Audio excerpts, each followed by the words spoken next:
And Sir Eman, yun nga, eto na yung books mo, yung book mo pala na ilo-launch 'no, and nasa publishing na siya, right? Yes. Anong pangalan nitong book mo? Yan, thank you, Miss Joycey. So, bali yung book ko is Upgrade Your Vehicle, Aligning Your Mind, Body, and Spirit to Reach Your Dreams.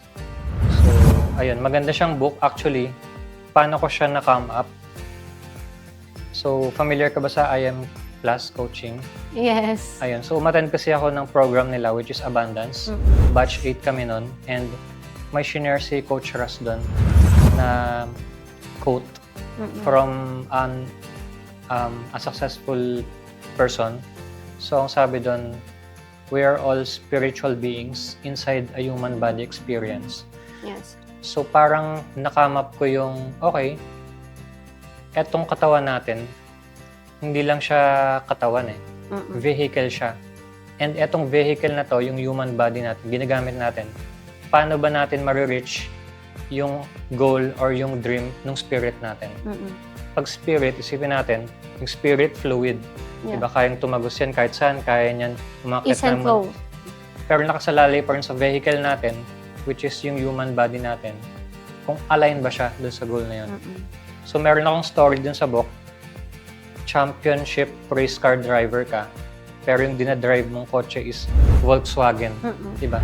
So paano ka mananalo sa race nun, sa dream mo, kung yung coaching dinadrive mo is sobrang luma na. Diba? Hindi, outdated na siya ng sistema.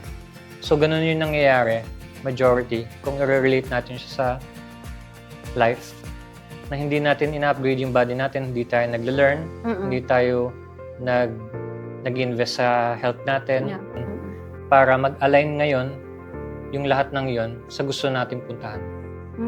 So, ibig sabihin, itong book mo na to ay parang preparing your vessel or container. Ito nga, yung body natin, to get your goals. Kasi if hindi ka ready to receive bigger blessings, to bigger opportunity, hindi mo makukuha talaga yun. Kasi hindi ka pa prepared.